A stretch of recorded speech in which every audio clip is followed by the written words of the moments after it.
en distintas vertientes del periodismo, como es el periodismo digital, redes sociales, etcétera. Por lo mismo se eligieron estas temáticas que hoy vamos a tratar con dos invitados, con dos grandes invitados en realidad, que es Antonella Di Cinto, ella se va a presentar después, pero ella es doctora en comunicaciones, ciberperiodista, como ahí pueden ver en nuestro afiche de presentación, y que nos va a hablar de su experiencia, qué se está haciendo en periodismo en Europa, en Italia, en distintos lugares del mundo. Y también tenemos como invitado a Francisco Sabat, que es egresado de esta escuela, que nos acompaña hoy, y que lo trajimos desde Santiago para que nos cuente de su experiencia, porque nos interesa mucho saber, y yo creo que todos los periodistas estamos muy atentos a los cambios que hay no solo en el mundo, sino que particularmente en nuestra profesión. Así es que muy bienvenidos y bienvenidas, nos alegramos mucho de que estén aquí. Van a escuchar a dos grandes ponentes y luego vamos a compartir en un cóctel de camaradería afuera, al lado del Salón Chela Lira y al lado de la sala, el salón o Casa Alumni la llaman, Casa Alumni.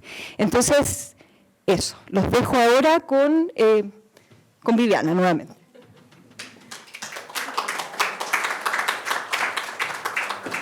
Muchas gracias, directora. Antes de pasar de plano a lo que nos convoca hoy, es importante señalar que esta jornada comenzó esta mañana, donde las y los estudiantes de cuarto, quinto año y algunos recién egresados participaron de la charla Marca Personal en Comunicaciones, que fue dictada por Carolina Yáñez, quien es alumni UCN también, y que a través de su experiencia en reclutamiento laboral, transmitió a las y los estudiantes las herramientas que hoy el mercado laboral está requiriendo de ellos, transmitiendo la información cómo construir un buen currículum, una carta de presentación y además cómo poder abordar en el fondo esta recién salida al mercado que a veces cuesta con los años de experiencia. En el fondo, esto viene en el fondo a complementar lo que hoy estamos ya a puertas de concluir. Ahora bien, para entrar de plano a lo que nos convoca, el periodismo digital y las redes sociales, quisiera convocar a nuestra primera invitada. Ella es Antonella Di Cinto, como bien decía, nuestra directora. Ella es ciberperiodista, docente, directora editorial de iGirls Italia, que es la principal asociación de Instagramer de Italia. Doctoranda en el programa de doctorado interuniversitario en comunicaciones de la Universidad de Sevilla, Málaga, Huelva y Cádiz en la línea de educomunicación y alfabetización mediática. Su tutora en la Escuela de Periodismo es la doctora Eleni Méndez. Y continuando también con el currículum de Antonella, ella también es máster en Social Media Marketing y PNL, que me pidió ella que lo mencionara, así que es como más difícil de decir. También es graduada en lenguas orientales en la Universidad Sapienza de Roma, en Italia. Así que creo que con este currículum no queda más que presentar a Antonella, por favor, con su presentación. El poder para moldear el futuro de una república estará en manos del periodismo de las generaciones futuras. Significa que estará en vuestras manos, egresados o estudiantes que están a punto de salir de la universidad, de la Facultad de Periodismo. Puedo añadir también otra cosa, que para ser un buen periodista, y subrayo buen periodista porque cada persona puede ser un periodista, pero pocos. Para ser buen periodista hay que ser buenos seres humanos y las malas personas no pueden ser buen periodistas. ¿Alguien no tiene un móvil en este momento? ¿Tenéis todos un móvil? Bueno, podéis participar. Hay dos modos de participar en esta actividad. Podéis escanear el código QR o podéis ir al sitio web Mentimeter y arriba, en la parte de arriba, podéis encontrar un campo de color rosa y insertar este número, este código. Os pido el favor de contestar a esta pregunta, es una sola. Cada persona puede añadir hasta 10 respuestas. Os recomiendo utilizar una palabra de número una, o si compuesta máximo 2 palabras. Un buen periodista es... Damos algunos segunditos para contestar.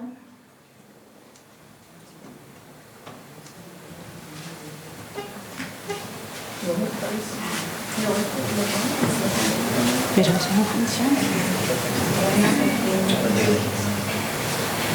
Bueno, empieza así.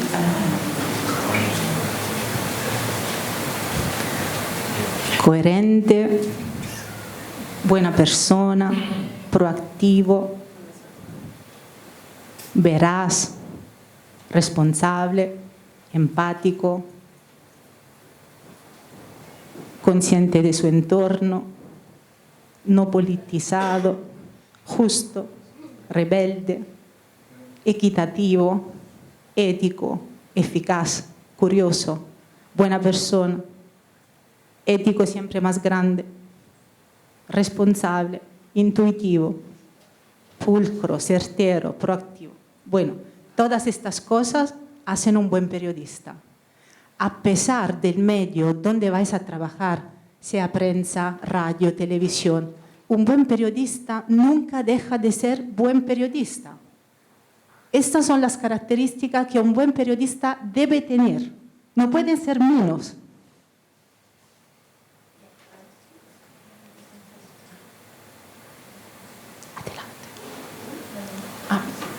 Con vosotros me gustaría ver unos datos recién publicados por las asociaciones Meltweather y We Are Social. Son los datos de un report global que se publica cada año en el mes de enero. Y de todo este enorme report he seleccionado algunos datos que nos pueden interesar. ¿Para hacer qué?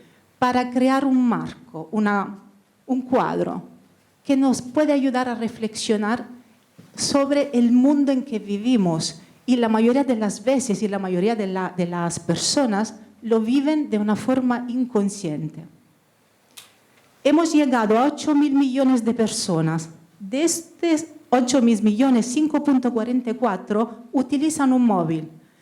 Más de 5 son usuarios de Internet y 4.76 personas son usuarios activos. Ahora vamos a ver cuál ha sido el crecimiento en solo un año de todo lo que hemos visto ahora. El utilizo de los celulares ha aumentado del 3.2%, así como los usuarios de Internet y los usuarios activos en redes sociales, en los medios sociales. ¿Cuáles son los motivos por los cuales utilizamos Internet? Para encontrar información, sobre todo. Para estar en contacto con nuestros amigos y nuestros familiares. Para estar actualizados, ponernos al día sobre noticias y eventos. Como podéis ver, algunos temas importantes para la sociedad entera, como la educación y los estudios, están un poco más abajo. ¿Y cuáles son los tipos de sitio web más visitados o app? Como podíais imaginar, chat y mensajes, redes sociales, motores de búsqueda y portales. Las noticias están un poco más abajo. Y eso me encantó. ¿Cuál es la top de los sitios web más vistos según SEMrush, que es una herramienta de análisis de datos? Google, no me esperaba otro sitio web. YouTube, Facebook, 2 redes sociales, sitio porno, red social, Wikipedia, Reddit, otra red social, Instagram, sitio porno. Son muy interesantes. ¿Cuáles son las plataformas sociales más utilizadas en el mundo? Facebook está en el primer sitio desde hace muchos años y por lo menos llevo una década con un pensamiento que si Facebook fuese un país, sería el país más potente del mundo. Creo que es un país, Facebook. Y luego todas las otras plataformas sociales que cada una necesitaría de un encuentro sobre cada una. ¿Cuánto tiempo utilizamos? ¿Cuánto tiempo dedicamos, invertimos en las redes sociales? TikTok, casi 24 horas al mes. YouTube, allí cerca. Facebook, casi 20. WhatsApp, Messenger, 17.3. Instagram, 12. ¿Qué significa? Que un día al mes, 24 horas, 12 horas de día, 12 horas de noche, la pasamos en TikTok. Obviamente es un promedio. Otro día del mes lo pasamos en YouTube, otro día lo pasamos en Facebook, otro día lo pasamos entre WhatsApp e Instagram. Significa que por lo menos 4 días al mes, cada uno de nosotros, 24 horas, 24 horas, 24 horas, 24 horas, está conectado en las redes sociales.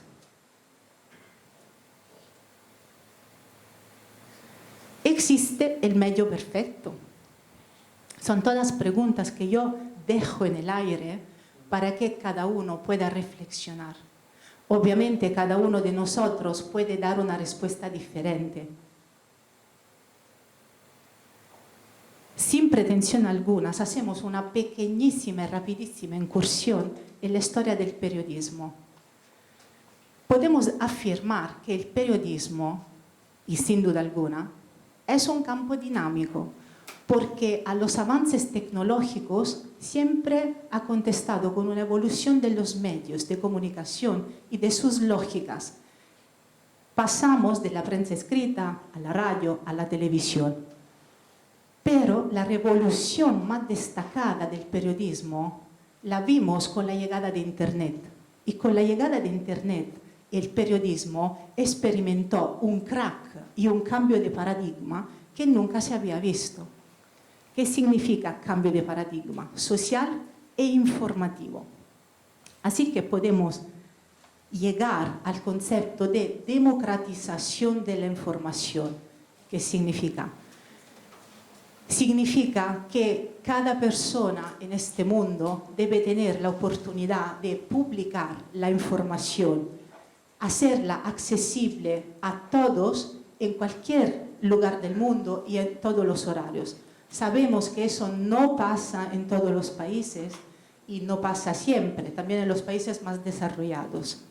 Significa que Internet nos ofrece una grandísima oportunidad, que es la de rellenar algunos impedimentos naturales, no por culpa de alguien, son naturales de la prensa escrita, que sí da libertad de publicación a los gestores de la comunicación, pero es jerárquica, parcial y no es interactiva y sobre todo tiene limitaciones geográficas y lingüísticas.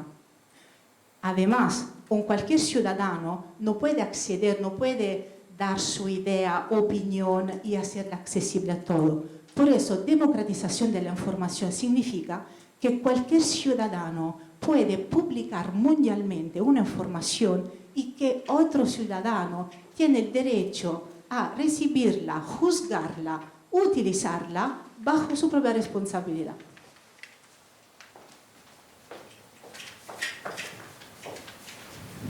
Entramos un poco en el corazón de nuestra charla.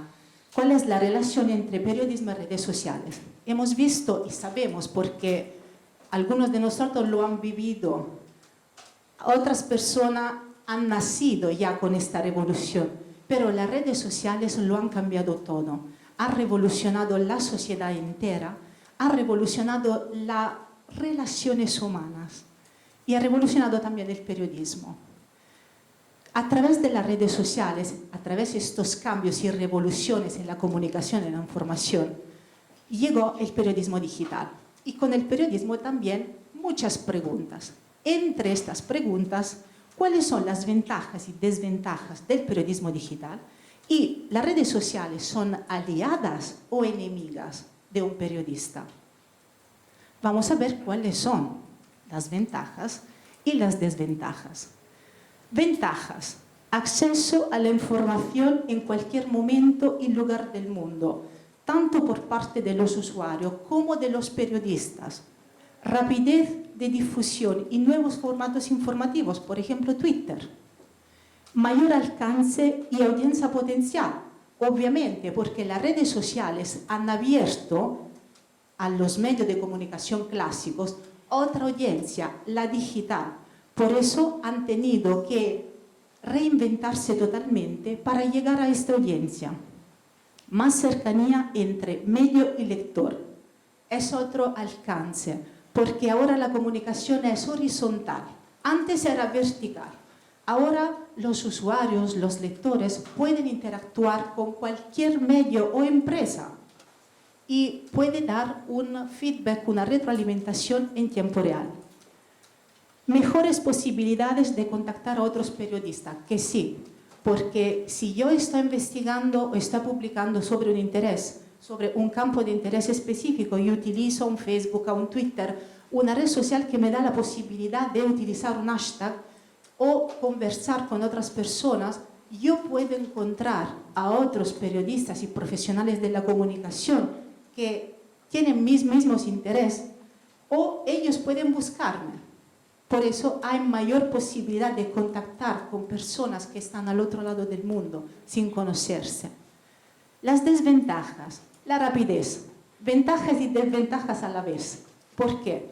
Es verdad que es más fácil y más rápido difundir una información, pero querer llegar por primero a la noticia y publicarla significa que el tiempo de validar la información no lo tenemos y podemos tener muchos riesgos, que, sobre todo lo de difundir noticias incorrectas y falsas.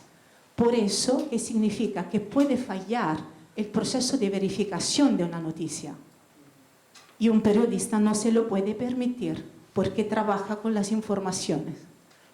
El rigor, el proceso de verificación y también de triangulación de las informaciones y de las fuentes necesita tiempo. No a los errores. ¿Por qué? Porque la credibilidad y la fiabilidad son los puntos de fuerza de un periodista. Y si hacemos errores porque queríamos llegar por primero a la publicación de una noticia y nos hemos equivocado, no estamos haciendo bien nuestro trabajo. Y si perdimos estas dos virtudes, no somos periodistas. Tenemos que hacer otro trabajo. Y escasas capacidades de lectura, ¿por parte de quién? De los lectores, de los usuarios, porque hay un sinfín de estudios científicos que nos dicen que después de la séptima línea, por ejemplo, de un artículo de investigación, la gente deja de leer. ¿Y eso cómo se ve? Se ve de los datos, porque los datos son nuestros aliados. Se ve que el tiempo de permanencia sobre una página es de 20 segundos, por ejemplo. Por eso un gatito que juega con la pelotita tiene millones de visualizaciones y una investigación no tiene nada. Pregunta. ¿Alguien sabe o no sabe qué es Wikileaks? ¿Hay alguien que no lo sabe qué es? Bueno, lo sabemos todos, ¿no? Hay que organizar algo sobre Wikileaks porque alguien no lo sabe. ¿Y alguien no sabe qué es el Vaticano? Eso todo lo sabemos. Muy bien. Os quiero contar dos historias, una italiana y una cubana. Empiezo con la italiana, que es la mía. Os presento a Emiliano Fittipaldi. Emiliano Fittipaldi, que no es el deportivo, es un periodista de investigación italiano, uno de los más reconocidos a nivel mundial. Un día fue al trabajo, como todos los días, y empezó a ver la reseña de prensa. Entre estos artículos que él tenía delante, había una de un blog que se llama Dagospia. Está subrayado en fucsia. El editor de Dagospia define este sitio web como recurso de información en línea con contenidos generalistas sobre los trasfondos. O sea, es un sitio web de gossip, de chismes. ¿Y qué hizo? Vio esta foto, la de arriba, y todos reconocemos la Basílica de San Pedro, Roma. Y él dijo, ¿pero qué están haciendo? ¿Quién es esta gente?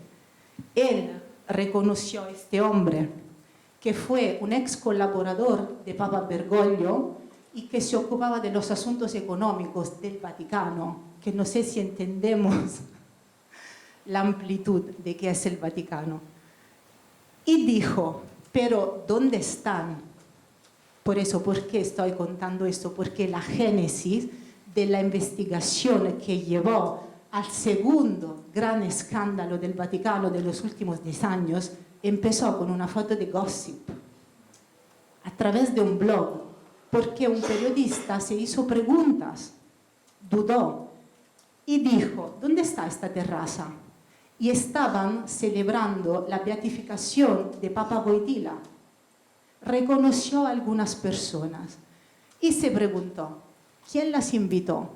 Y de allí explotó el escándalo Vatilix 2, porque Vatilix 1 es desde 2012 con otro periodista. Emiliano Fittipaldi trabajó por casi 15 años en el histórico semanal que se llama L'Espresso y es uno de los medios más emblemáticos de Italia. Fue, por ejemplo, para que entendáis, fue uno de los 2 periódicos que durante el escándalo Wikileaks publicaron los documentos italianos. Y los 2 pertenecen al mismo grupo editorial.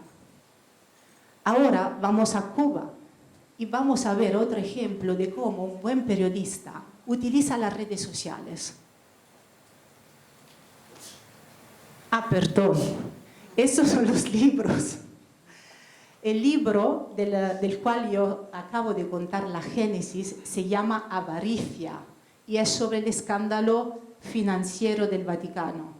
Lujuria es el libro sobre el escándalo, otro escándalo muy importante, de los curas pedófilos, que se conecta con el escándalo de los Estados Unidos, del Boston Globe. Creo que todos conocéis la película El caso Spotlight. Bueno, la investigación de Emiliano es sobre Italia. Y en esta primera parte, los libros del otro periodista de Vatilix 1, Gianluigi Nuzzi, algunos, los de Emiliano, están traducidos a español. Y también los libros de Nuzzi, porque fue un escándalo tan potente y tan de ruptura que se publicaron en todos los idiomas del mundo, o casi. Vamos a Cuba. No sé si conocéis a Yoani Sánchez. Es una periodista, es una activista de los derechos humanos cubana. Fue galardonada con muchísimos, hartos premios por parte de Times, Deutsche Welle, con muchísimas celebraciones por parte de líderes mundiales, Barack Obama y otros presidentes de Estado. ¿Qué hace Yoani Sánchez? Que yo sigo en Twitter desde 2008, cuando nació. Por eso, los primeros pasos de Twitter de las redes sociales, ella ya estaba ahí. ¿Por qué? Porque a través de las redes sociales empezó a denunciar las violaciones de los derechos humanos que veía en Cuba, en su país, que ella ama. ¿Y qué me sorprendió? ¿Qué me llamó la atención? ¿Qué publicaba? ¿Y qué sigue publicando? ¿Y qué le pasa? El primer tuit que yo leí de ella era una denuncia de que le habían cortado la conexión a internet. Y para publicar en su blog, que se llama Generación Y, y que ha sido por años leído por millones de lectores, luego en 2014 abrió un periódico digital que se llama 14 Medio, por eso la más leída de Cuba y también de América Central, denunciaba la falta de la conexión a Internet y que para tuitear o para añadir un post a su blog tenía que ir a un hotel internacional para que le dejaran la conexión a Internet, a veces gratuitamente, a veces de pago. Y estamos hablando de 2012, ella decía, una hora de conexión me cuesta entre los 6 y los $12 al hora. Es la mitad de un sueldo de las personas, de los cubanos. Estos son una serie de tweets que yo he recolectado a lo largo de los años, porque me llamó demasiado la atención que el gobierno cubano le ponía acciones de censura sobre ella y sus colaboradores. Por eso ella pudo seguir publicando y denunciando solo a través de los hoteles internacionales y de colaboradores fuera de Cuba. Por ejemplo, 6 de octubre de 2010, desde un hotel, la página de Twitter funciona, pero desde nuestros móviles ya no podemos publicar. Por eso, a veces ellos no tenían la posibilidad de utilizar la red, pero solo con sus ordenadores y dispositivos. Otra gente sí. Por eso era una censura muy precisa. He venido a un hotel a conectarme para poder tuitear. El envío por SMS sigue bloqueado. O vamos un poco... 2011. Termina el apagón.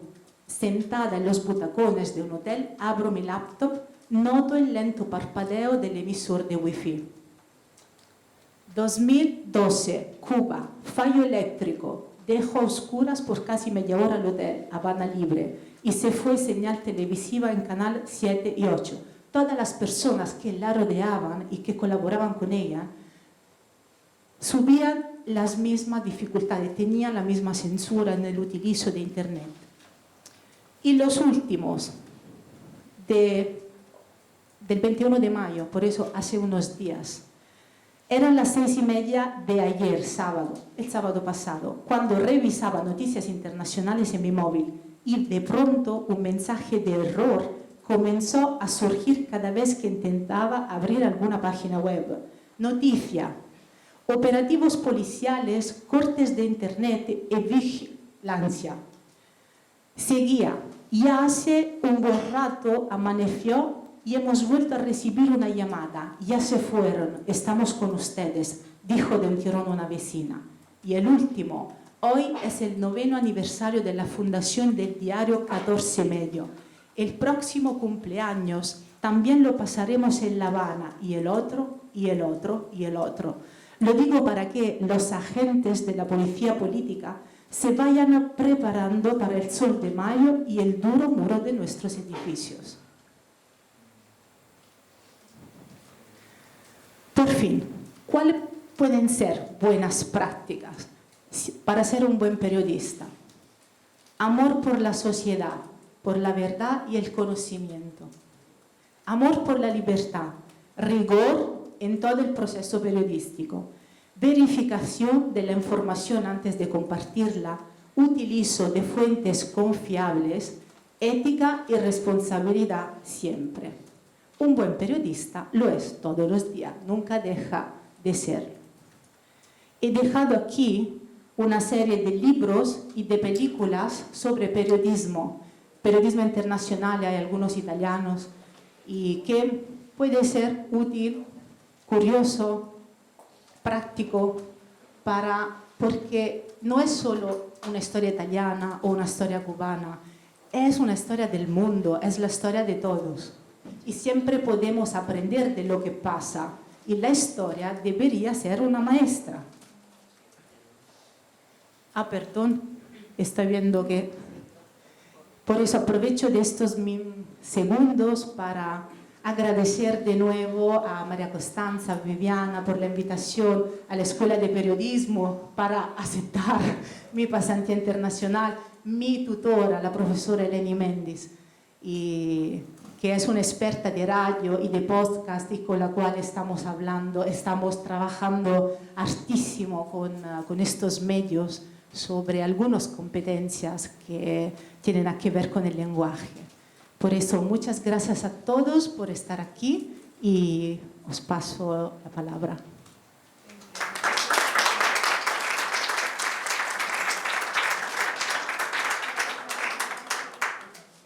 Bueno, me dicen que es el momento de las preguntas. Si alguien tiene una pregunta, una duda, una curiosidad. ¿Qué pasa con las fake news? Las noticias falsas que circulan por la red, de qué manera se pueden supervisar o saber que las fuentes son fiables en la entrega informativa? Buenísima pregunta. Yo te digo lo que se debería hacer desde mi punto de vista, que la fake news es una responsabilidad de todos, no es solo del periodista. Obviamente el periodista tiene más herramientas para llegar antes a descubrir si es una fake news, cuál es la noticia, o sea, conoce todas las fases del proceso de verificación de una noticia. Pero la fake news no es solo una responsabilidad del periodista, es también, por ejemplo, de un usuario mío, de la profesora Eleni, tuyo, de compartir noticias que no son verdaderas. Por eso, cada usuario debería tener un poco de crítica, de decir, pero esto que estoy leyendo es verdadero, ¿dónde estoy leyendo? ¿Cuál es el sitio de internet? ¿Cuál es la fuente donde han publicado la noticia? Lo que técnicamente llaman fact-checking, o sea que yo tengo que verificar el facto, el acto, la acción, lo que pasó. Y me doy cuenta también de si una noticia es verdadera o falsa, de cómo se cuenta la historia. Pero ya allí entramos en detalles técnicos. Se debería hacer, y en realidad en los currículos escolares ya se hace. Han empezado una serie de proyectos y actividades transversales que poco a poco están introduciendo en los currículum de los niños, por ejemplo, de los estudiantes de secundaria, seguro ya lo tienen. Y también es uno de los retos de la Agenda 2030 de la ONU. Por eso, por varias partes hay una necesidad de alfabetizar la sociedad civil sobre la información, cómo reconocer una información de calidad y una mala información.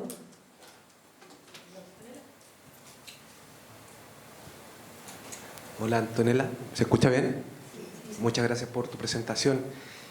Yo te quería preguntar ¿qué opinas acerca de la inteligencia artificial? Bueno, se habla que igual ha evolucionado mucho y en el ámbito periodístico, cómo esta tecnología puede quizás ya generar noticias, escribir noticias a través de la inteligencia artificial. Hemos visto, por ejemplo, la controversia que ha generado ChatGPT y cómo eso quizás es como un desafío para nosotros. Buenísima pregunta. Y recientemente el profesor Percy dio una charla sobre inteligencia artificial. Bueno, la inteligencia artificial es algo que las personas están descubriendo, pero no es de ahora. O sea, la inteligencia artificial es el uso avanzado de la tecnología que tenemos ya desde hace mucho tiempo. Lo que pasa con ChatGPT o con otras herramientas que tienen el mismo funcionamiento, el mismo Bing tiene una chat de inteligencia artificial que tiene diferencias con ChatGPT, pero el objetivo más o menos es el mismo. ¿Y qué opino? Opino que en este momento hay mucha confusión porque la gente no se da cuenta que educar las personas a la web, al uso de todas estas herramientas, y sobre todo es un trabajo cultural, porque he leído también de críticas a las agencias de comunicación que, por ejemplo, prefieren ahora utilizar la inteligencia artificial para crear contenidos que deberían ser específicos y de profesionales, hechos por profesionales, pero eso significa ser ignorantes. Eso significa no haber entendido que la experiencia de un profesional no se puede sustituir con la inteligencia artificial. así como la construcción de una noticia a través de la inteligencia artificial, escriben muy buenas noticias, pero es el mismo discurso de la desinformación. Es el lector que debe tener conciencia de lo que está leyendo. Obviamente a la inteligencia le falta mucho, la inteligencia no puede ayudar a reducir la información, pero no tiene la capacidad de deducción. Y claro que se puede utilizar mal, porque es verdad que cada ciudadano tiene la oportunidad debe tener la oportunidad de publicar su información a nivel mundial, pero es verdad también que existe una democratización de la desinformación, que existen personas que publican mala información. Hay que educar las personas.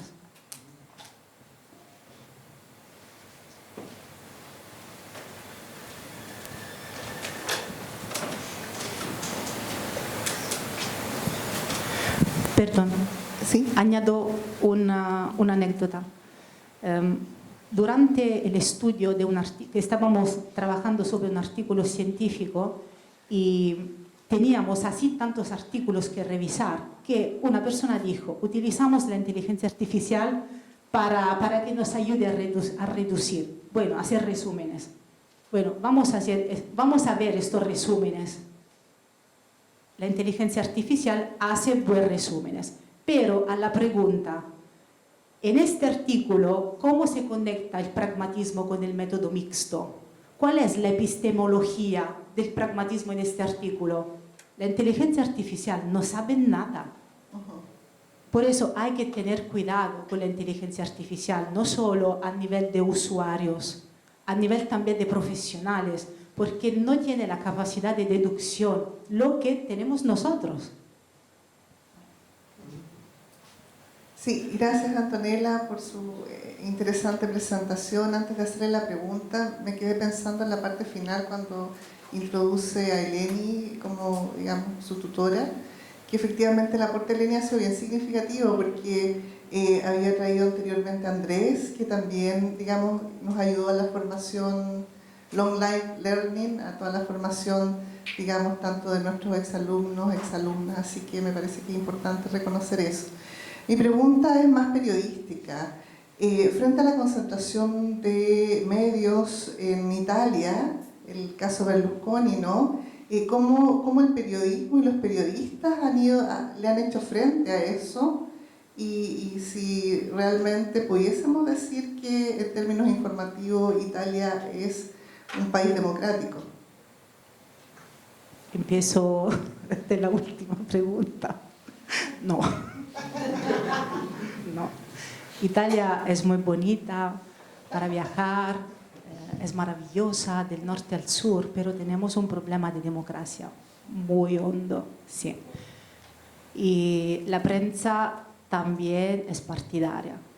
Tenemos poquísimos periodistas libres y porque tenemos pocos grupos, poquísimos, no sé realmente si tenemos un periódico libre. Hay periodistas como Emiliano Fittipaldi que puede hacer lo que hace solo porque detrás tiene un grupo que lo apoya.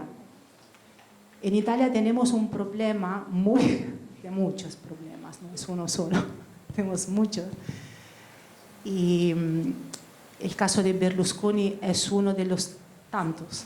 Pero, por ejemplo, el último gobierno, el actual, el gobierno de Giorgia Meloni, con sus ministros, a una parte de los italianos, sobre todo la parte que no votó por ellos, le da mucha pena lo que pasa, porque en Italia la televisión sigue siendo el primer medio. Y la televisión es, ¿cómo decir ya que estamos grabando? La televisión es partidaria también, aunque tenemos algunos canales televisivos públicos, en realidad la información la dirige un poco el gobierno. Por eso, si el gobierno es de derecha, vamos a tener un tipo de información, vamos a tener un enfoque sobre algunos temas de forma específica. Y bueno, puede que algunas veces sea contradictorio. Puedes encontrar una transmisión televisiva o en dos periódicos diferentes, de partidos diferentes, de orientación diferente, un debate. Eso pasa. Pero en mi experiencia personal, por lo que yo veo, por mi capacidad de decodificar la realidad que yo vivo en Italia, la prensa no funciona. Desafortunadamente no funciona. Y podría funcionar mucho mejor. Gracias.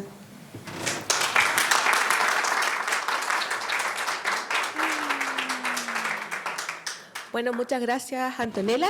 Antes de que te sientas, sí, puedes pasar nuevamente. E invitamos también a la directora de la Escuela de Periodismo para entregarle un pequeño recuerdo por su participación y la excelente disposición que tuvo para con nosotros.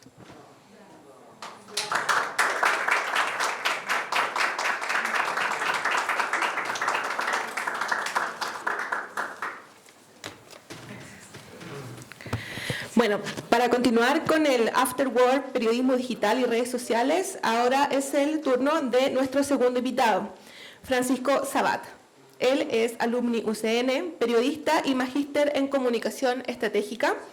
Se ha desempeñado por más de 20 años en diversos medios de comunicación, ejerciendo labores periodísticas y ejecutivas. Actualmente se desempeña como profesor de pregrado y posgrado en la Universidad Finisterre, además de ser director académico de 2 diplomados en la misma universidad. Por favor, Francisco, te invitamos si nos acompañas adelante. Muy buenas tardes a todos. Yo hoy día les quiero relatar un poco a partir de mi formación en esta universidad. Yo soy un ex estudiante titulado de esta universidad y orgullosamente lo digo porque me he involucrado con el tema al que me trajeron, que hace mucho rato no me hacían hablar de periodismo digital en genérico, por si acaso. Mucho rato, por lo que les voy a contar. Yo cuando salí de esta universidad, que fue aproximadamente por ahí por el 99, 2000, hace hartos años atrás, estamos hablando de 23 años atrás, pese a que hoy día están escuchando, me imagino que aquí hay varios estudiantes de pregrado, están escuchando mucho de periodismo digital, en Chile hace muchísimo tiempo se hace buen y dedicado periodismo digital. Cuando yo salí, yo no sé si sigue igual, ahí Eleni me irá a decir o no, pero yo me acuerdo que teníamos 2 prácticas profesionales. ¿Sigue siendo así? ¿No? ¿Sí? Tienen una práctica dividida, pero en quinto, y ahora son preprácticas. Perfecto. Bueno, en ese tiempo teníamos 2 prácticas profesionales. Una que nos obligaban a hacerla en impreso y otra donde nosotros quisiéramos. Sí, igual. En el donde quisiéramos, yo la hice en los medios digitales de Copesa y a partir de ahí nunca más dejé de hacer periodismo digital. Pese a mi edad, yo nunca he trabajado para un medio tradicional. Toda mi vida trabajé, y hasta hoy, en un medio digital. Quiero que lo sepan porque los que me conocen saben que permanentemente ando evangelizando con el periodismo digital. Porque me parece que en general en nuestro país, las escuelas en general, se demoraron muchísimo en poder agarrar el periodismo digital. No solamente, por si acaso, mi vida académica desde hace 5 años. La universidad me empezaron a llamar por la experiencia en medios de comunicación. Trabajé 8 años en Copesa, todos los medios digitales, estamos hablando de La Tercera, el Deportivo, estamos hablando de La Maus, un montón de medios digitales de Copesa, donde tenían un equipo de 60 personas dedicado exclusivamente a eso, no eran los del impreso por si acaso, ya en el año 2000, y lo venían haciendo ya en el 98.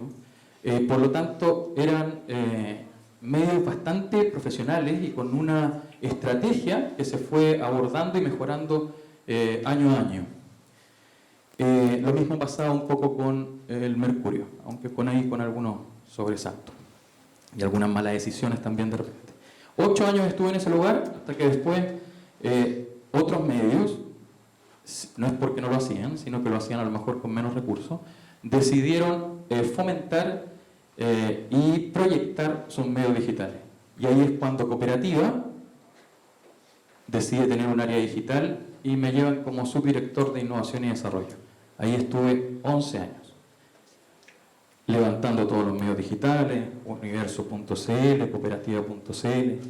Tenía un equipo de desarrollo propio, estamos hablando de 5 informáticos, 4 diseñadores, 8 periodistas. No es lo que escriben la noticia, son los que generamos productos como generar el sitio, la experiencia, hacer productos comerciales. Bueno, se lo estoy haciendo bien corto, pero lo quería decir, más allá por contarle mi experiencia, es que yo aquí salí cuando ni siquiera se acuñaba el término de periodista digital ni de periodismo digital. Así de viejo soy. Por lo tanto, lo que quiero dejar en ustedes es que entiendan que este es un desafío importante, que no es reciente y que hay mucho hoy día por hacer. Yo creo que esto que hablamos de la inteligencia artificial son los nuevos desafíos y todo. Pero hay muchas cosas que ya se han ido haciendo y que sin duda ustedes tienen que procurar perfeccionar. Y otra cosa más, yo creo que no le dejen las responsabilidades solo a la escuela.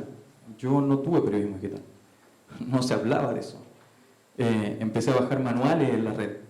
Bajaba a 56 kilobytes por segundo, me demoraba una semana en bajar un tutorial de...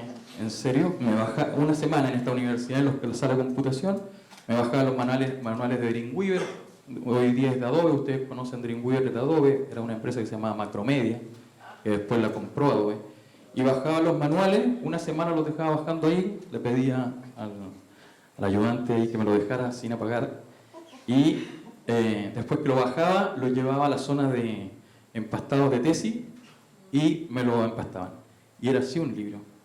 Y con eso aprendí a hacer sitios web. Me propuse que en un año iba a aprender a hacer un sitio web. Bien corto porque tengo mucho más que mostrar, pero a partir de ahí empecé a trabajar con profesores que estaban dedicados aquí al área digital, los portales de la facultad. Posteriormente me llama el gobierno regional de Antofagasta, una cosa muy rara, yo era estudiante, estaba todavía en tercer año, y me llama el gobierno regional de Antofagasta y me pide su equipo de comunicaciones que les construya su primer sitio oficial web. Yo no lo podía creer, de hecho me quería puro arrancar. Les voy a contar algo que les cuento a mis amigos, pero cobré muy caro para que no me llamaran, y me llamaron. Así que fue mi primer contrato millonario, no lo podía creer. Y porque pedí además que me armaran un equipo, diseñador, informático, yo era estudiante, tercer año. Y lo estoy contando en el sentido que espero que todos ustedes después de acá se motiven a no esperar que necesariamente la formación formal que tenemos en la universidad, y lo digo también como profesor universitario, les entregue todo. Tienen que tener curiosidad. ¿Qué me motivaba a mí? No había nadie. Mis viejos pensaban que estaba loco dedicándole las madrugadas a aprender digital, y es porque yo siempre creí que esto iba a estar vinculado en algún minuto con mi profesión. Y así fue la gente con la que me encontré en Copesa. Era pura gente que de manera autodidacta había aprendido el mundo digital. Eso como introducción. Y lo que les voy a contar va en relación a la experiencia de lo que les voy a hablar. Bueno, lo que les dije, periodista titulado de esta casa de estudios de la generación 96, ese año entré. Magíster en Comunicación Estratégica y Digital de la Universidad Finisterra, donde hoy día soy profesor planta. Diplomado en Dirección de Proyectos de la Pontificia Universidad Católica. Diplomado en UX Design de la Universidad Finisterra. Mi experiencia laboral, como ya lo decían por ahí, 20 años trabajando en medios de comunicación, en Copesa y la Compañía Chilena de Comunicaciones, una tremenda experiencia, 2 grandes grupos, muy profesionales, de verdad que me encontré con muy buenos profesionales además. Los que en algún momento fueron mis jefes fueron los que me fueron fomentando, perfeccionarme, mejorarme. Y después me empecé yo a retirar, porque los que trabajan en medios de comunicación entenderán que uno después de 20 años se empieza a agotar, por mucho que vaya, esta es una profesión bien rara, porque uno por más que vaya subiendo en sus puestos, como que trabaja más, a diferencia de otras profesiones donde mientras más ustedes van escalando, trabajan menos, aquí trabajan más. Entonces cuando era subdirector ya de la cooperativa, 11 años, estaba bastante agotado después. Y empecé por un llamado que me hace primero la Universidad de Chile para hacer clases en su diplomado en comunicación digital. Empecé a mirar la formación académica y además que sentía que era necesario transmitir un poco lo que había aprendido. Y de ahí entonces me empecé a cambiar. No dejo de tener contacto con los medios de comunicación. Hay amigos que me dijo, te retiraste para no estar más en medio. y no sé si lamentable o favorablemente. Menos mal que esto no lo va a ver mi jefe de la otra empresa. Pero también sigo trabajando para los medios digitales porque trabajo para una empresa que se llama Digital ProServer.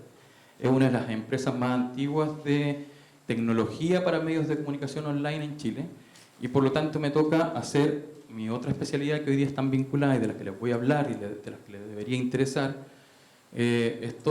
Trabajo con ellos en UX Design, hago arquitectura de información, hago SEO, trabajo con ADN, Agricultura, CNN, casi todos los medios de cooperativa, todos los medios de comunicación, La Tercera. Me encuentro con ex-jefe y sigo trabajando con ellos. Me tocó hacer la arquitectura de información del último sitio CNN, me tocó hacerle asesoría SEO a la gente de Agricultura, me tocó hacer también el sitio a la gente de ADN. Por lo tanto, sigo vinculado con los medios. Lo que igual es favorable en torno a poder seguir transmitiendo un poco lo que se está haciendo hoy día en los medios de comunicación.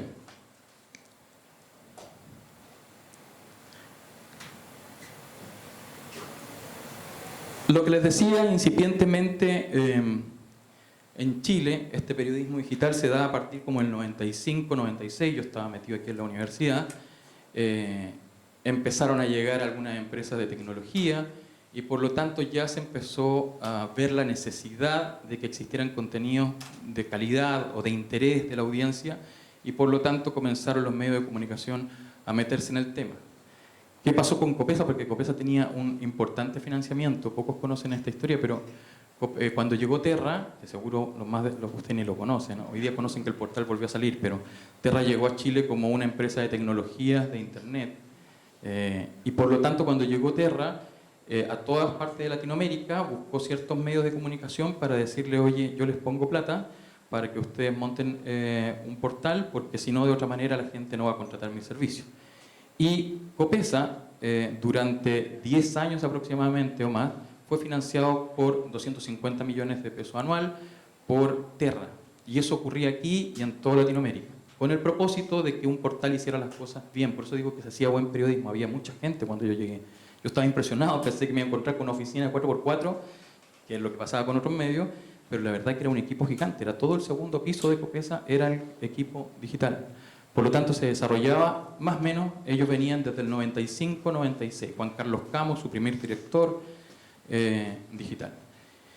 Y después ya de manera más formal y decidida, con estrategias bien importantes, desde el 97-98.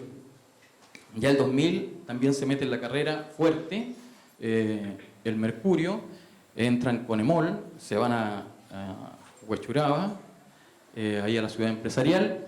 Sin embargo, digo que dependiendo de el tiempo que le han dedicado y las buenas decisiones y quizás la responsabilidad que tienen con respecto a lo que veían como un medio nuevo o un soporte nuevo de comunicación, se han tomado buenas y malas decisiones. Y en el caso de MOL, que es muy raro lo que han hecho en estrategia digital, en general ellos se han querido afirmar al formato tradicional.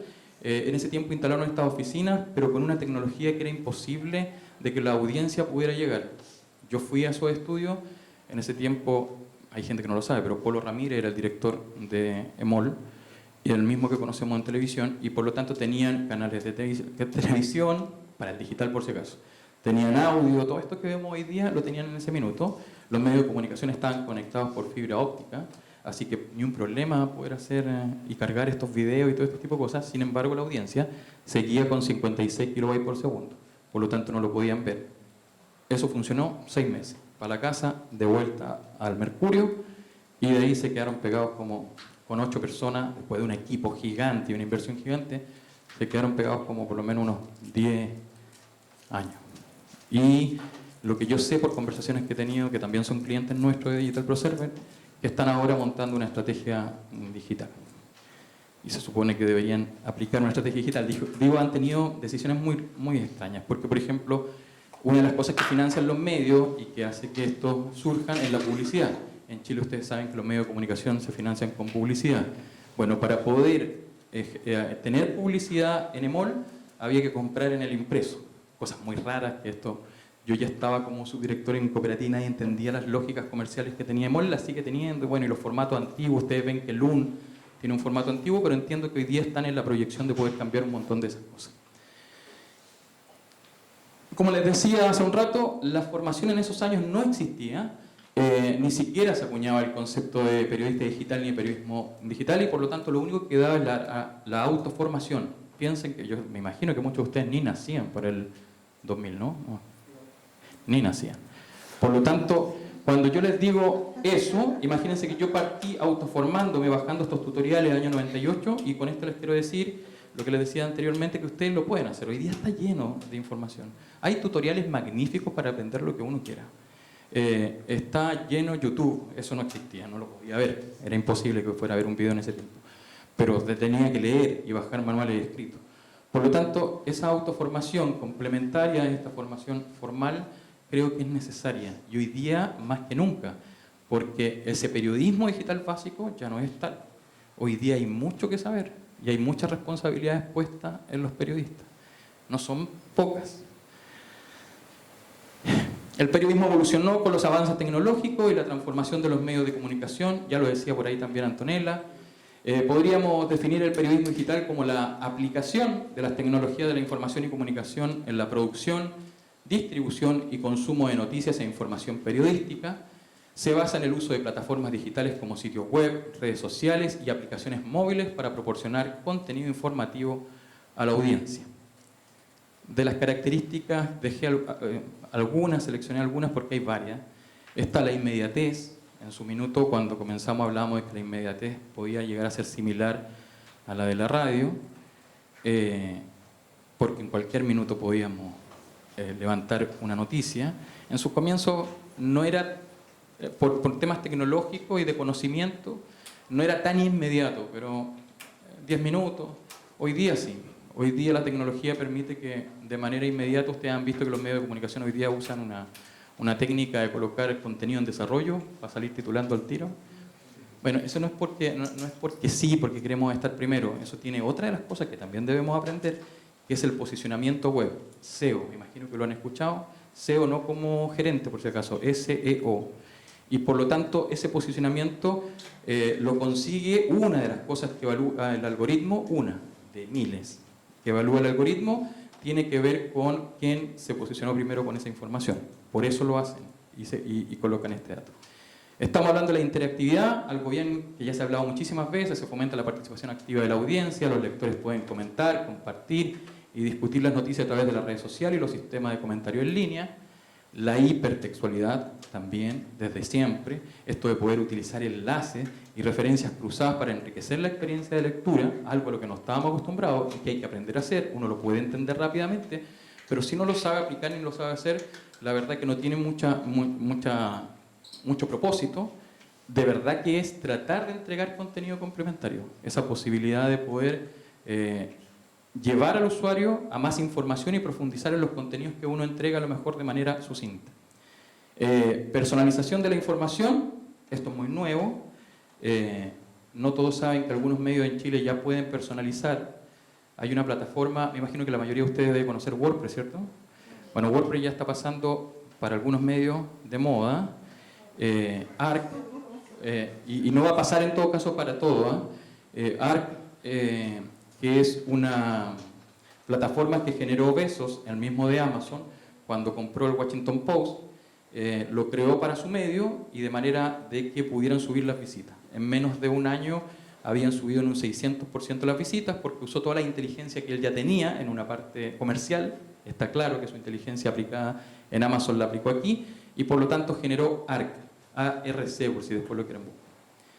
Y a partir de ahí, como buen comerciante, dijo, ¿por qué no se lo vendemos a otros medios? Es carísimo. Hasta hace unos 4 años atrás, ningún medio de comunicación en Latinoamérica por lo menos lo tenía. Partieron un par de argentinos, pero entiendo que por convenio, como para mostrarse. Y hoy día en Chile ya lo tiene todo Copesa, lo usan hace ya 2 años. Y este ARC precisamente trabaja con esto, personalización de información. Empieza a trabajar con estas cookies que hoy día nos piden autorización y todas estas cosas que siempre han estado, por si acaso, no es que las cookies salen ahora. La única diferencia es que hoy día nos empiezan a preguntar si queremos que nos sigan o no. Y por lo tanto se puede personalizar a partir de nuestra experiencia de navegación los contenidos que se le entregan. Y con eso incremento mis visitas. Y el alcance global, que se eliminaron las barreras con el periodismo digital y los medios digitales pueden entonces llegar a audiencias globales sin restricciones físicas. Esas son algunas de las cosas que uno puede diferenciar y encontrar dentro del periodismo digital.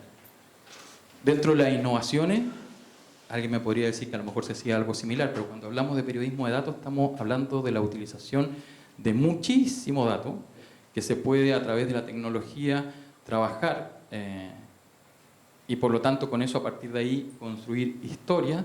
Es lo que hace de repente CIPER. Yo no sé si alguna vez escucharon a Mónica González, yo la he escuchado como en 2 ocasiones en un seminario, nuestra periodista Premio Nacional, y ella decía que ella misma se encargaba de bajar plantillas de Excel de transparencia activa y de buscar información a partir de algo que le soplaron y empezaban a buscar información y así partía una investigación. Ella contaba cómo partían. Usaba Excel. Esto se lo digo a mis estudiantes de primero porque cuando les empiezo, yo hago un montón de ramos digitales. En la universidad que estoy hay 8 ramos digitales, desde la formación básica y después la especialización. Y por lo tanto le enseño que Excel y se quieren morir. Me metí a esta carrera porque no quería ver las matemáticas más, eso me lo dicen todos los años. Y la verdad es que, lamentable o favorablemente, un buen periodista hoy día tiene que manejar este trabajo de información. La realidad virtual, que puede parecer nuevo, el 2014 por ahí partió el Guardian haciendo realidad virtual. Yo no sé si han tenido la oportunidad, que también a mis alumnos se los muestro, con estos lentes que venden por 5.000 pesos en la calle de repente para ver realidad virtual. Busquen en Guardian y se colocan en el celular, van a encontrar ustedes experiencias virtuales 360 hechos por periodistas y el propósito es que la gente pueda empatizar. Un poco lo que dice ahí se utiliza en el periodismo para crear experiencias inmersivas. Hay unas experiencias bien entretenidas. Hay una que, por ejemplo, hablaba de los inmigrantes, algo que sería súper bueno hacerlo aquí, y contaba la experiencia desde la postura del inmigrante, lo que le tocaba vivir en algunos países de Europa, súper bueno, esto les digo 2014, no es nuevo, y también habían otras cosas un poquito más domésticas, como un niño también vivía su realidad día a día, uno en la postura de una guagua, también súper bueno. Hay varios, hay como 8, búsquenlo en Guardian, realidad virtual, y es fácil utilizarlo porque bajan la aplicación, lo instalan en unos lentes y se van a impresionar, de verdad que impresionante. Y bueno, hoy día la inteligencia artificial aplicada al periodismo, y que estoy totalmente de acuerdo con Antolena, yo no creo que nos vaya a reemplazar, hay cosas que no están dadas por la inteligencia artificial, pero hoy día se está usando en la generación de contenidos, tampoco es nuevo. En Cooperativa usamos en la realización de los contenidos vinculados con el terremoto hace 7 años atrás, en un sistema que nosotros creamos, y por lo tanto se generaba en automático. ¿Para qué perder el tiempo de nuestros periodistas escribiendo notas del terremoto? Sino que ya sabíamos la estructura y todo, entonces generamos ahí unos algoritmos para que pudieran determinar y se lanzaba solo. Los medios de comunicación chilenos son bien carentes de recursos, por lo tanto en general en las madrugadas no hay nadie, con algunas excepciones. Yo en Copesa trabajé 4 años como editor nocturno, por lo tanto sí había turno nocturno, pero en otros medios no, y hasta el día de hoy no. Entonces lo que hacen en esa información importante, tirábamos algoritmos para que nos construyera la nota y funcionaba perfecto. Eso lo hacíamos hace un montón de rato, por lo tanto no hay que tenerle tanto miedo a esta generación de contenidos porque yo creo que el contenido de calidad y reflexivo va a seguir siendo parte de un ser humano. La transcripción de audio nos sirve muchísimo para nuestro trabajo. Hoy día perfectamente podemos agarrar un audio de nuestra grabadora y decimos que nos transcriba, algo que antes nos tomaba tiempo, por lo tanto nos facilita el trabajo. Recomendaciones personalizadas también. Esto de lo que hace Besos con ARC es inteligencia artificial y por lo tanto recomienda contenido especializado. Y análisis automatizado de datos, fundamental. Bueno, quien se quiera dedicar a los datos, o sea, al periodismo digital en general, va a tener que tener una cierta cercanía con el manejo de datos, y no solo para el trabajo periodístico, sino también para el trabajo editorial. Las grandes decisiones de un medio digital se toman a partir de análisis de datos, y en ese sentido la inteligencia artificial nos sirve muchísimo. Desafío, también lo decía Antonella, proliferación de noticias falsas, grave. Vuelvo aquí a citar a Mónica González, yo no sé si alguno recuerda en su premiación, yo ese día estaba impresionado, estaba viendo la tele y la verdad que me llegó a parar los pelos de escucharla, porque ella lo primero que dice, y le dice ahí a la ministra, es que el principal desafío de la democracia que enfrentamos son las noticias falsas. Yo se lo muestro a mi compañero, a mi estudiante ese video, es impresionante, porque no porque crea que nadie lo sabe, sino porque ella está muy consciente de lo que nos afecta hoy. El tema de las noticias falsas es gravísimo. Y ella le dice a la ministra que el gobierno se debería de preocupar de levantar organismos que fueran objetivos y que entonces pudieran a la gente tratar de entender cuáles eran las noticias que en realidad nos desinformaban. Porque las noticias falsas no son tan falsas en el sentido de cosas básicas, sino que en algunos minutos nos pueden desinformar incluso con decisiones importantes. Desinforman para elecciones, me imagino que ya han hecho análisis de ese tipo de cosas, y es verdad, no es un juego, no es una persona, no es un niño que está desinformando, no es un hacker. Hay instituciones, entidades que con propósitos de distinta índole buscan desinformar. En Chile ya llegó, se usa en política, por lo tanto se usa en un montón de situaciones. Y eso hay que tenerlo claro, por lo tanto es grave, estoy súper de acuerdo con Mónica González, es gravísimo la desinformación y tenemos que tener ahí un rol preponderante. Falta de verificación de la información, esta inmediatez de la que hablamos del periodismo digital puede dificultar la verificación rigurosa de las fuentes y la precisión de la información. Yo no sé si se acuerdan, pero hay varios casos, yo creo que todos los años, 1, 2 o 3 casos, sobre todo en verano, que están los estudiantes en práctica, con todo el respeto del mundo, pero que precisamente, de hecho ahí tenemos un problema grave, y es algo que insisto yo en la escuela con los estudiantes, porque reciben información por WhatsApp, por todas partes, y ya lo dan por sentado que es real. Porque el problema ni siquiera está solamente en la gente que uno podría pensar que tiene poca educación. Yo me he encontrado, yo les digo a mis estudiantes, a mi familia, a mi vieja, a mi hermano, oye, ¿cachaste esta noticia? Y yo les digo, uno con la experiencia y los años se da cuenta que puede ser falso. La verdad es que rara vez me sorprendió con algo que yo digo que es falso y que no lo sea. Porque uno aprendió a leer un poco algunas cosas. Siempre me interesa que tenga fuente y un montón de cosas más. Pero los periodistas hoy día, incluso más jóvenes, porque uno da por sentado que lo deberían aplicar, esto de la verificación de la información, no lo hacen tal. Y como tenemos la necesidad de publicar antes por muchos temas tecnológicos, de verdad que hoy día el SEO es sumamente importante para un medio de comunicación y ya me voy a centrar en eso. Por lo tanto, no verifican, pero hay que tratar de hacerlo de la mejor manera posible y también tiene que haber criterios editoriales importantes. Recuerdo que una de las cosas que me gustó mucho del salto de Copesa a Cooperativa fue que el gerente general y mi director me dicen, Pancho, aquí no nos importa ser primero, aquí nos importa que la información esté verificada. Estaba feliz de haber entrado a trabajar a la cooperativa, aparte de todo el orgullo que significaba, de ser una radio importante, con todo el rol que cumplió. Por lo tanto, ese era una decisión editorial, porque si no, los periodistas buscan apresurarse y trabajan mal y por lo tanto al final no pueden verificar la información. Competencia con las redes sociales. Sí, las redes sociales se han convertido en una fuente de noticias para muchas personas. Ningún medio de comunicación hoy día puede decir que la mayor cantidad de visitas las tienen por visitas directas. Hay una clasificación de visitas directas, visitas orgánicas, y ningún medio podría decir que la mayor cantidad de visitas la tiene de manera directa. Que yo escriba biobiochile.cl, cooperativa.cl, latercera.com. Esas visitas hoy día están minimizadas, en algunos medios más que otros. Por lo tanto, la gran mayoría llega por las redes sociales. Sin embargo, en este país mucho rato se negaron a las redes sociales, mucho. Estoy hablando 4 o 5 años que no querían trabajar con las redes sociales porque sentían que se estaban robando el contenido y en la práctica estaban haciendo negocio con eso. Porque lo que ustedes deben entender es que lo que hacen las redes sociales, WhatsApp, Instagram, Facebook, Google, todas, es negocio. Nos entregaron un montón de servicios gratuitos, pero es negocio. La torta publicitaria se la lleva hoy día Facebook y Google. Ya les voy a hablar de eso. Por lo tanto, muchos medios de comunicación sienten mucha rivalidad con esto. Sin embargo, entendiendo que esta era nuestra vitrina para la información, había que acercarse a las redes sociales y trabajar con ella. Pero hay que tener cuidado en ese trabajo. Hablemos de periodismo digital, dice, y hoy existe formación para enfrentar los desafíos de este soporte, plataformas y formatos.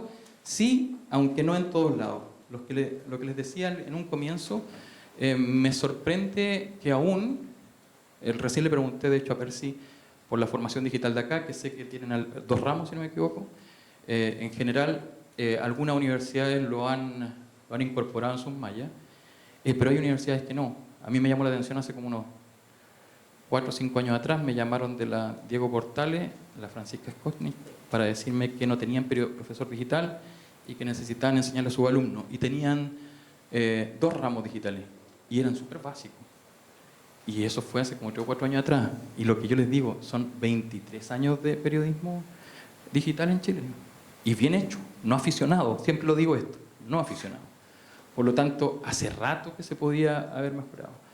Y, bueno, hay universidades que ya empezaron a volar, no porque esté trabajando hasta el año pasado, antes pasado, que no era planta de la Finita, hacía unos ramos, trabajaba en la Diego Portales, y trabajaba en varias universidades, pero no porque, y lo quiero decir para que sepan, porque lo que les voy a comentar no tiene que ver con que trabajé ahí, pero a mí me sorprendió cuando llegué a esta universidad y tenían 5 ramos de formación básica de periodismo digital y tienen 4 de la mención digital. La FINES tiene una mención digital y una mención de comunicación estratégica. Y eso venía del 2017, yo no había llegado. Cambiamos la malla este año. Ahora sí participé, porque yo soy ahora el coordinador de la mención estratégica y digital. La estratégica me la impusieron, pero a mí me gusta lo digital. Pero hoy día soy el que está a cargo de las 2 menciones y por lo tanto reconstruí la malla. Y la hice más específica. Muchísimo más específica. Porque quiero que sepan otras cosas que tienen que aprender, porque además no abre el campo laboral. ¿Es necesaria la formación? Absolutamente. Hay que enfocarse. No estoy diciendo que estemos alabando lo que es la tecnología y que es lo único importante, sin duda alguna que no. Siempre el fondo va a ser más importante que la forma, el contenido va a ser más importante. Si hay algo que contar, para eso nos va a servir el soporte, por lo tanto siempre va a ser mucho más importante. Pero sí es necesario formarse en digital, porque nos va a dar un abanico de desempeño profesional que va a ser muchísimo más amplio. Cuando yo salí de esta universidad, la verdad que uno temía en dónde iba a trabajar. Tengo compañeros que nunca se desempeñaron en periodismo. Ustedes tienen una fortuna gigante. Esto yo se lo digo a mis alumnos también. Me imagino que pasa también con lo que ocurre con ustedes, pero la gran mayoría de los estudiantes que salen todos los años tienen trabajo. Y tienen trabajo bien remunerado. Yo terminé en Santiago no por gusto, me hubiera quedado, yo soy iquiqueño por si acaso, y me hubiera gustado quedarme en Iquique como lo hizo mi viejo, como lo hizo mi hermano, después que salió de la Católica y se fue a trabajar allá en construcción civil. Pero yo no lo podía hacer porque me iba a ganar 400.000 pesos, eso me pagaban en región. Y como cuando hice la práctica me ofrecieron quedarme en Copesa, y el sueldo era distinto y las proyecciones distintas, entonces me fui quedando. Pero hoy día ustedes tienen un mundo al que dedicarse, muchísimo, muy grande. Pero hay que especializarse. Para el trabajo tradicional, ¿por qué hay que prepararse en periodismo digital? Para la escritura web. Cuando digo trabajo tradicional, el ir a escribir para un medio de comunicación, conocer los soportes, los formatos y las plataformas utilizadas en la disciplina, no son pocos, no son los mismos, no es tele, no es radio. Hay una de las cosas que discuto mucho y que ahora la estamos cambiando, por si acaso, no van a desaparecer ni la tele, ni la prensa escrita, ni la radio. Sin embargo, creo que hay que tener un concepto distinto de la formación, porque ya no es tele ni radio, son multiplataformas, hacemos contenidos de audios para muchas plataformas. Entonces yo les decía a mi escuela que deberíamos cambiar los letreros de los talleres y que sean talleres multiplataformas, porque no podemos seguir enseñando tele, radio, si lo que hacemos son otras cosas, podcast. Entonces, son talleres multiplataforma. Narrativa crossmedia y transmedial. 2014, ya Guardian, el New York Times hacían transmedia y crossmedia. Acá con suerte lo conocen. Una universidad hace 3 años recién sacó, la Universidad de Viña del Mar, donde también soy profesor, sacó el magíster en comunicación digital y transmedia. Recién se está hablando de transmedia y tampoco es nuevo. Por lo tanto, es importante que manejemos ese tipo de cosas y lo estoy considerando para el trabajo tradicional, por si acaso. El periodismo de datos, ya les dije, tienen que vincularse con los números, el trabajo de toda, también relacionarlo con nuestra ley de transparencia, cómo se trabaja con ella, el SEO. El SEO hoy día es fundamental. Hay empresas que están despidiendo a periodistas porque no manejan SEO. Y el SEO no es fácil de aprender de la noche a la mañana. Por lo tanto, no queda otra que las escuelas lo comiencen a enseñar. Porque no se aprende de la noche a la mañana. Yo he capacitado a la gente de agricultura 3 veces. 3, los mismos. Porque empiezan a fallar, porque no lo quieren hacer, porque no lo entienden, porque hay que hacerlo, porque se cambia la lógica de escritura. O sea, además de escribir bien como se nos enseña, periodísticamente, y además con las condiciones que tiene para la web, párrafos cortos, subtítulos, hipertexto, además hay que modificar para que el robot y el algoritmo nos posicionen en primer lugar. Porque eso es el SEO. Es ir a posicionarse en los buscadores. Cuando nos busquen, que aparezcamos en el primer lugar. Y eso no se paga, por si acaso ningún medio de comunicación va a pagar para estar en la promoción, en la publicidad de los 3 primeros, que ahí está el negocio de Google. En los medios de comunicación se supone que por el buen trabajo que hacen periodísticamente, por contenido y por SEO, van a estar en las primeras posiciones. Por lo tanto, es súper importante. Y el SEO, una parte nos toca a nosotros, la parte de contenido. Y digo una parte porque el SEO implica también velocidad de los servidores, implica el desarrollo del sitio web, que cargue rápido. Son muchísimas condiciones. Y a partir de eso, el algoritmo nos hace una puntuación y nos pone primero o no. Entre una de esas, lo que les mencionaba anteriormente, que es quién publica primero. ¿Qué sitio tiene mejor reputación? Entonces este robot, y ahora que le van a empezar a utilizar con inteligencia artificial, elige. Pero hay una parte importantísima que tiene que ver con el trabajo que nosotros hacemos. Y no lo puede hacer nadie más. No lo puede hacer el editor. Los sitios bajan sus visitas absolutamente si no hacen SEO. Aquí hoy día la mitad de los sitios trabajan SEO. Y como les digo, sé a ciencia cierta de que están despidiendo, porque cuando se agotan en las empresas de capacitar 2, 3 años, empiezan a pedir estudiantes que sí manejen SEO. Y como hasta hace poquito, hasta hace el año pasado, yo estuve 2 años a cargo, aparte de mis responsabilidades de docente, en gestión estaba metido en las prácticas, me pedían estudiantes que estuvieran saliendo para irse a trabajar. Me lo pidió en cancha, me lo pidió la gente de agricultura, me lo pidió la gente de ADN, porque vamos a despedir, porque no quieren entender. Entonces, no es algo básico no manejar SEO. Hay que preocuparse, si se quieren dedicar al mundo digital, de aprender sobre SEO. Y mojo. ¿Alguien ha escuchado el término de mojo?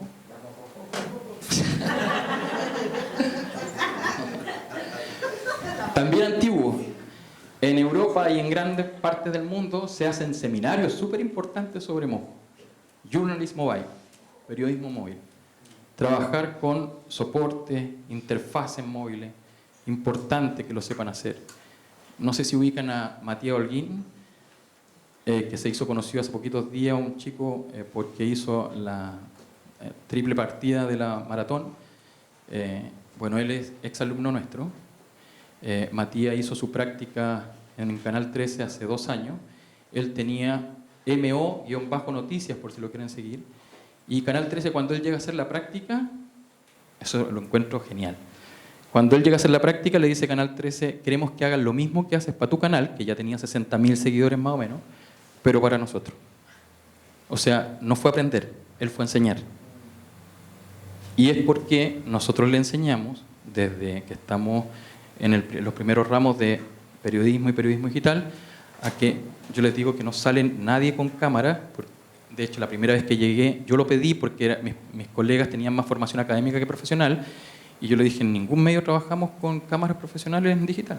Salen con celular. Bueno, aquí hay un alumno que se desempeña, un ex estudiante que se desempeña en el área digital de cooperativa, José Contreras, y se cubrieron muchísimos eventos con celular, monopod, interfaz de audio, 21 de mayo, un montón de actividades importantes. Nadie sale con una cámara profesional en digital, se trabaja con móvil. Y si ustedes ponen en YouTube Mojo, se van a encontrar con grandes exponentes de esta disciplina, que es muy antigua. Otra de las cosas que encuentro y que me gustaría que ocurriera es que se hicieran eventos de este tipo en Chile. No existe nadie que haga un seminario en Mojo. Se van a encontrar con la 5ª versión en Alemania, la 6ª versión en Estados Unidos. Acá nadie hace un evento Mojo. Por lo tanto, hay cosas que es necesario aprender y que sin duda abren oportunidades laborales. Para el comunicador digital, fíjense que cambié el término, porque sí, el trabajo, decía, ¿qué debería saber un periodista digital? Y yo aquí hablo de comunicador digital. Yo siento que como que a veces estrechamos un poco las capacidades que tenemos. A mí me gusta hablar de expertos en comunicación. Eso digo a mis estudiantes cuando hablamos de periodismo. Somos los expertos en comunicación, o eso espero que sean. Y por lo tanto, cuando hablo del comunicador digital, se abrieron otra gama importantísima de posibilidades. Trabajar en arquitectura de información. Trabajar es lo que hago yo con CNN, lo que me tocó hacer, levantar la jerarquía informativa, visual y conceptual de su siguiente sitio. ¿Cómo no lo va a hacer un periodista que se supone que es experto en contenido y en jerarquía informativa? En el mundo, muchos arquitectos de información son comunicadores y son periodistas.